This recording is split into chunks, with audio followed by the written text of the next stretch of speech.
ನನ್ನ ಎಲ್ಲ ಶಿಷ್ಯರು ನಿರ್ದೇಶಕರಾಗ್ತಾ ಇದ್ದಾರೆ, ಅದಕ್ಕೆ ಬಹಳ ಖುಷಿ ನನಗೆ. ಯಾಕೆ ನಿಮ್ಮ ಪತ್ರಕರ್ತರಿಗೆ ಗೊತ್ತಿದೆ, ನನ್ನ ಯಾವ ಮೀಟಿಂಗ್ ಹೋದ್ರು ಕೂಡ ನನ್ನ ಒಬ್ಬೊಬ್ಬ ನಾನು ಯಾರನ್ನು ಪರಿಚಯಿಸಿರ್ತೀನಿ ಅವರೆಲ್ಲರೂ ನಿರ್ದೇಶಕರಾಗಿ ಬರ್ತಾ ಇದ್ದಾರೆ, ನನಗೊಂದೊಂದು ಕ್ಯಾರೆಕ್ಟರ್ ಆಗ್ತಾ ಇದ್ದಾರೆ. ಇದು ನಡೀತಾ ಇದೆ, ಇದು ಬಹಳ ಖುಷಿಯ ವಿಷಯ. ಯಾಕಂದ್ರೆ ನನಗೆ ಕಿಶನ್ ಸಿನಿಮಾ ಮಾಡ್ತಾರೆ ಅಂತ ಹೇಳುವಾಗ ತುಂಬಾ ಖುಷಿ ಆಯ್ತು. ಗೆಳೆಯ ಪ್ರದೀಪ್ ಭಟ್ರು ಕೂಡ ಬಂದು ಹೇಳಿದ್ರು, ಹೀಗೆ ನಮ್ಮ ಕಿಶನ್ ಈಗ ಡೈರೆಕ್ಟರ್ ಆಗ್ತಾ ಇದ್ದಾರೆ. ಕಿಶನ್ ಹೇಳಿದ್ರು, ಸರ್ ನೀವು ಒಂದು ಪಾತ್ರ ಮಾಡಬೇಕು ಅಂತ.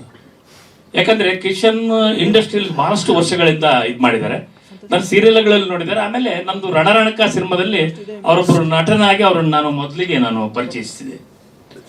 ಅದು ಅವರಿಗೆ ನನ್ನ ಬಗ್ಗೆ ಪ್ರೀತಿ ಇತ್ತು, ಈ ಒಂದು ಪಾತ್ರ ಮಾಡ್ಬೇಕಂತ. ಒಂದು ಒಳ್ಳೆಯ ಪಾತ್ರ ನನಗೆ,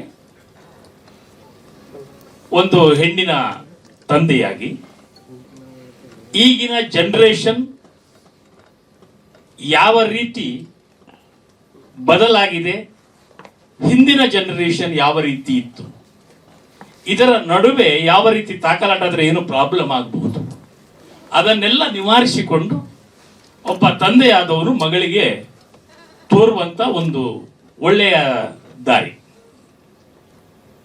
ಬಹಳ ಪರಿಪೂರ್ಣವಾಗಿರುವಂತ ಒಂದು ಪಾತ್ರ. ತುಂಬಾ ಖುಷಿ ಆಯ್ತು ನನಗೆ, ತುಂಬಾ ಇಷ್ಟವಾಗಿ ಮಾಡಿದೆ. ಮತ್ತೆ ನನ್ನ ಕಿಶನ್ ಬಗ್ಗೆ ಬಹಳಷ್ಟು ಖುಷಿ ಆಯ್ತು ಏನಂದ್ರೆ, ಪಕ್ಕಾ ಪ್ಲಾನಿಂಗ್ ಮಾಡಿದ್ರು. ಸುನಿಲ್ ರವರ ಸಹಕಾರ ಕೂಡ ಅಷ್ಟೇ ಇತ್ತು ಅದಕ್ಕೆ. ಆಮೇಲೆ ಮುಖ್ಯವಾಗಿ ನಾನು ಹೊಗಳಬೇಕು ಒಬ್ರು ನಿರ್ಮಾಪಕರು. ಯಾಕಂದ್ರೆ ನಂದು ಕೂಡ ಕನ್ನಡ ಚಿತ್ರರಂಗದಲ್ಲಿ 36 ವರ್ಷಗಳ ಸುದೀರ್ಘ ಪಯಣ. ನಾನು ಎಷ್ಟೋ ನಿರ್ಮಾಪಕರನ್ನು ನೋಡಿದೆ, ಎಷ್ಟೋ ನಿರ್ದೇಶಕರನ್ನು ನೋಡಿದೆ. ನಾನೇ ನಿರ್ಮಾಪಕನಾಗೆ 7-8 ಸಿನಿಮಾ ಮಾಡಿದೆ, ನಿರ್ದೇಶಕನಾಗೆ ಮಾಡಿದೆ, ನಟಿಸಿದೆ. ಯಾಕಂದ್ರೆ ಹೊಸಬ್ರಿನ ಮೇಲೆ ಭರವಸೆ ಇಟ್ಟು ಒಬ್ಬ ನಿರ್ಮಾಪಕರು ಹಣ ಹಾಕ್ತಾರಂತಾದ್ರೆ ನಿಜಕ್ಕೂ ಅವರು ದೊಡ್ಡ ವ್ಯಕ್ತಿ. ಯಾಕಂದ್ರೆ ಒಂದು ಸಿನಿಮಾ ಗೆದ್ರೆ ಸಾವಿರಾರು ಜನ ಕಾರ್ಮಿಕರಿಗೆ ಕೆಲಸ ಸಿಗುತ್ತೆ, ಸಾವಿರಾರು ಕುಟುಂಬಗಳು ನೆಮ್ಮದಿಯಿಂದ ಬದುಕಲಿಕ್ಕೆ ಸಾಧ್ಯ ಇದೆ. ಧೈರ್ಯವಾಗಿ ಈ ಸಿನಿಮಾಕ್ಕೆ ದುಡ್ಡು ಹಾಕಿದ್ದಾರೆ.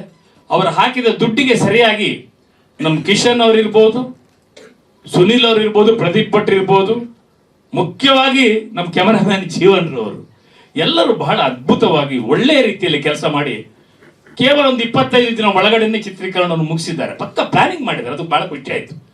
ಯಾಕಂದ್ರೆ ನಾನು ನೋಡಿದ್ದೇನೆ, ನಾನು ಎಷ್ಟೋ ಕಡೆಯಲ್ಲಿ ಹೋಗುವಾಗ ಶೂಟಿಂಗ್ 11 ಗಂಟೆಗೆ ಶುರುವಾಗುವುದನ್ನು ನೋಡಿದ್ದೇನೆ. ಇದು ಹಾಗೆಲ್ಲ 7:30 ಅಂದ್ರೆ 7:30ಗೆ ಪಕ್ಕಾ ಸ್ಟಾರ್ಟ್ ಮಾಡಿ ಬಹಳ ನೀಟಾಗಿ ಸಿನಿಮಾ ಮಾಡಿದ್ದಾರೆ. ಮತ್ತೆ ಜೀವನ್ ರವರನ್ನಂತೂ ಹೊಗಳಲೇಬೇಕು, ಅವ್ರ ಮಾತು ಕಡಿಮೆ ಕೆಲಸ ಜಾಸ್ತಿ. ನಾನು ಅವರು 2 ಸಿನಿಮಾದಲ್ಲಿ ಜೊತೆಯಲ್ಲಿ ಕೆಲಸ ಮಾಡಿದ್ರು ಕೂಡ ಬಹಳ ಒಳ್ಳೆಯ ಒಬ್ಬ ಕ್ಯಾಮರಾಮ್ಯಾನ್ ಕೂಡ ಒಂದು ಜೀವಾಳ ಆಗ್ತಾನೆ ಒಂದು ಸಿನಿಮಾಕ್ಕೆ. ಮತ್ತು ಹಾಡುಗಳನ್ನು ನೋಡಿದ್ರಿ, ಬಹಳ ಅದ್ಭುತವಾಗಿರುವಂತ 2 ಹಾಡುಗಳನ್ನು ಕೂಡ ನೀವು ನೋಡಿದ್ರಿ. ನನ್ನೊಂದು ಇಷ್ಟೇ, ಹೊಸ ಹೊಸ ನಿರ್ಮಾಪಕರು ಬರಬೇಕು, ಹೊಸ ಹೊಸ ನಿರ್ದೇಶಕರು ಬರಬೇಕು, ಹೊಸ ಕಲಾವಿದರು ಇನ್ನಷ್ಟು ಬೆಳಕಿಗೆ ಬರಬೇಕು ಹೇಳುವಂತ ಒಂದು ಆಸೆ.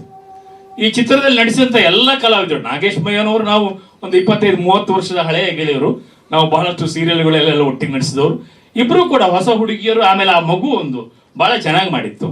ಇನ್ನೊಂದು ಸೂರ್ಯ ಅವರು ಕೂಡ ಚೆನ್ನಾಗಿ ಮಾಡಿದ್ರು, ಸುನಿಲ್ ಅವರು ಚೆನ್ನಾಗಿ ಮಾಡಿದ್ರು, ಪಂಕಜ್ ಅವರು ಎಲ್ಲರೂ ಕೂಡ ತುಂಬಾ ಚೆನ್ನಾಗಿ ಮಾಡಿದ್ದಾರೆ.